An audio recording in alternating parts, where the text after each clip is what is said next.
In this video, I talk about whether it's a good time to be a console sim racer, what sim racing gear is there for consoles, the titles what are here and the others that are coming out this year. Is the player base big enough for consoles?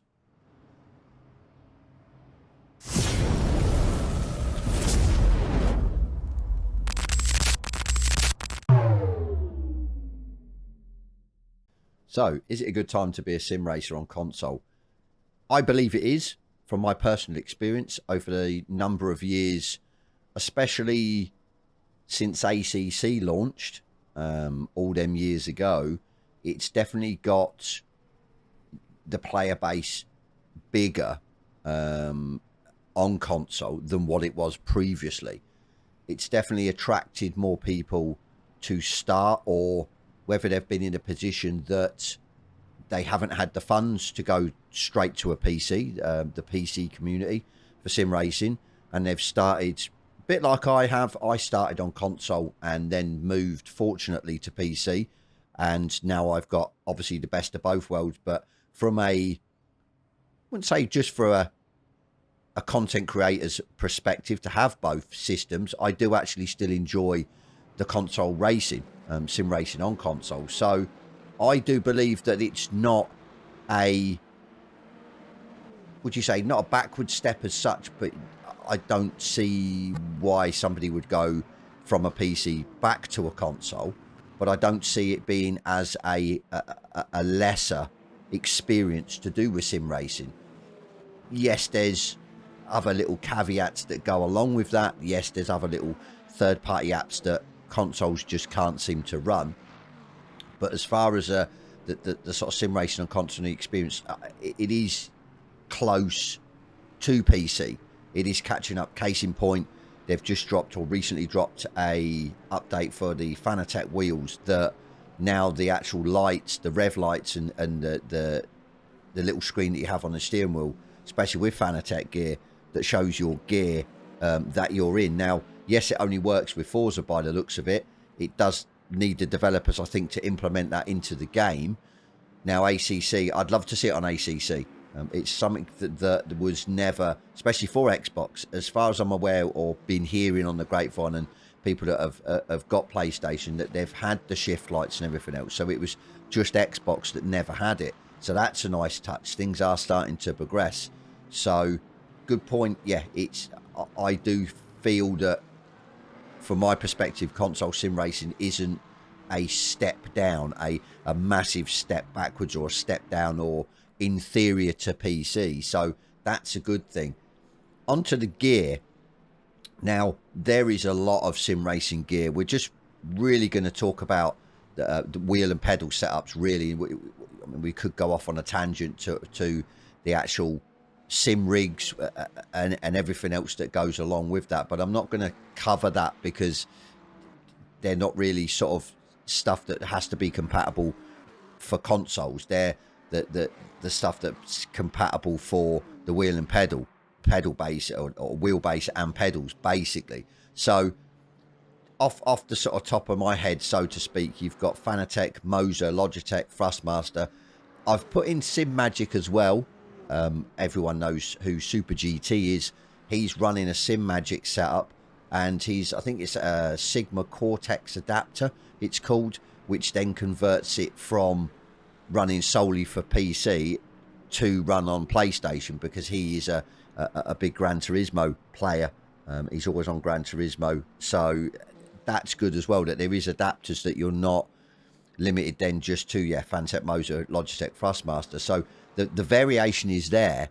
Yes, from a PC perspective, you've got the benefits of mix and match, we'll call it, where basically you can run a Fanatec wheelbase and run is it Simicube, I think it is, and Heisenvelt pedal set, which are like really top of the range pedals.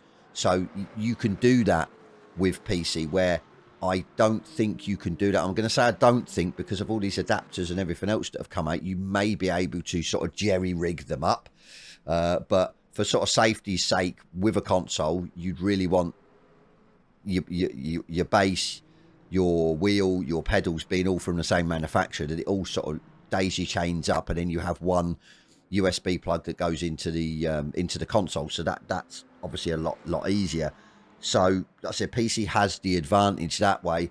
Obviously, again, sort of going backwards, the third-party apps, the third-party items that you can get, hardware that you can get that plug into the PC, separate shift lights, timers, other stuff that you can sort of put onto the PC that obviously PlayStation doesn't have. But from a perspective of needing them, you don't need them as such.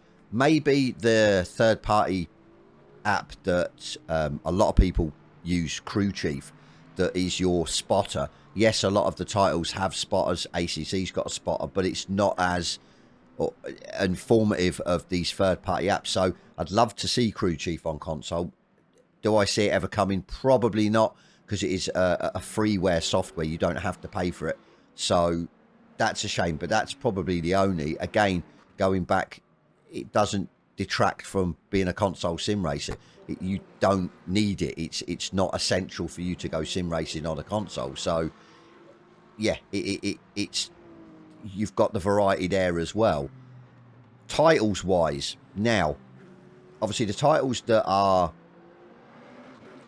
big or were big, there's some of them that were big. You've got the big hitters at the moment, which obviously are Gran Turismo and Assetto Corsa Competizione. Just a little bit behind in my perspective, obviously don't shoot me down in the comment section, is Forza Motorsport. Then you've got the older titles that you can still get on PlayStation and Xbox. You've got the original Assetto Corsa, Project Cars 2. I think you can just still get that just about. So there is a few titles on there as I would class them sim titles. Yes, you could argue the toss. People say that Gran Turismo is a simcade, Forza's a simcade. Assetto Corsa Competizione is a sim in itself. It's not a simcade title, but we're just going to put it together as, or from my perspective, titles that probably respond well to your wheel and pedal setup. Yes, they're not limited to wheel and pedal setup. You can use controllers. I know people that use controllers on Assetto Corsa Competizione. Obviously, Forza, Gran Turismo there. I think titles that come to console, they have to really have that element in, because console is inherently a controller platform. So yeah, they're the sort of titles that are out now that you can sort of get your teeth into. Titles that are coming, and we'll just cover this year, because yes, we've heard rumours, LMU, Assetto Corsa Evo, they've all been touted to come to console, but there's been no hard evidence or solid say so that they're definitely coming, or a time frame. So I think they'll come next year in my personal preference. But the actual titles that are coming now, again as a sim title, are Project Motor Racing and Rennsport. They're the two. I think Project Motor Racing's the 25th of November and Rennsport is possibly end of the year. Something's telling me it's going to be sooner, before Project Motor Racing. So we'll just have to see with that.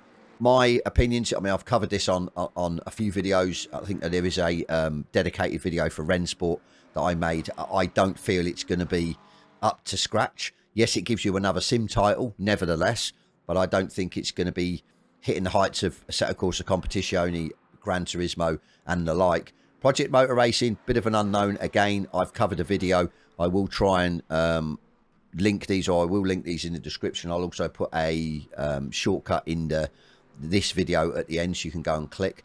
That's a bit of an anomaly, so to speak. So yeah, we won't go much into them, but the titles are there. The titles are there already. There's others coming. There's others coming next year. So we're going to be spoilt for choice for using our wheel and pedals, or if you're on control and you still like driving the sim titles, we've got the titles are coming, which is good. Do I think the player base is big enough? This is a difficult one. Obviously, I wouldn't say an elephant in the room, because it's not a sort of a negative or derogatory remark, really, is Assetto Corsa Competizione has gone to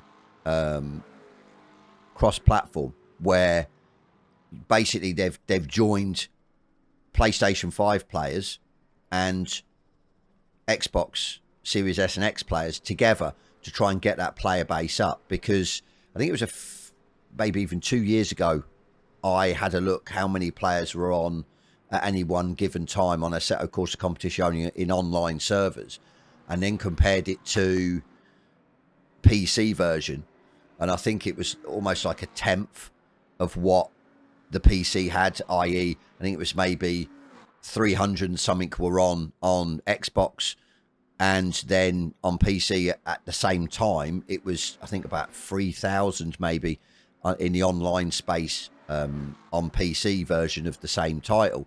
So I think it's a brilliant idea from Kunos to do that and show it is possible to have cross-platform where we can race against PlayStation 5, and it's just added to the community. It's given them numbers. So that was always going to be a problem, so to speak, with the console community, because yes, the PC community is bigger. It's as simple as that. There is more players on PC. People leave the console platform and progress to PC. So, but I think at the minute, and as long as these titles that are coming out have cross-platform, I think they'll do well. And as I said, it's definitely not a backward step on console. We're sort of not massively behind PC. So yeah, I do believe it's a good time to be a console sim racer. I really do. There's a lot of things being tailored for console that are on PC as well. We're getting what PC have got to do with the titles and sim gear and everything else. So yeah, really good time to be a console player. That's it, guys. Again, another sort of shortish video, just to sort of give my opinion and thoughts and everything else on being a console sim racer. And as I said, I'll try and get the links, or remember to put the links for other videos that I've done to do with the titles that are coming out. And as always, definitely give me your thoughts in the comment section down below, that's for sure. Always like to hear from you guys. And yeah, as always, have a great week, and yeah, I'll catch you on the next one.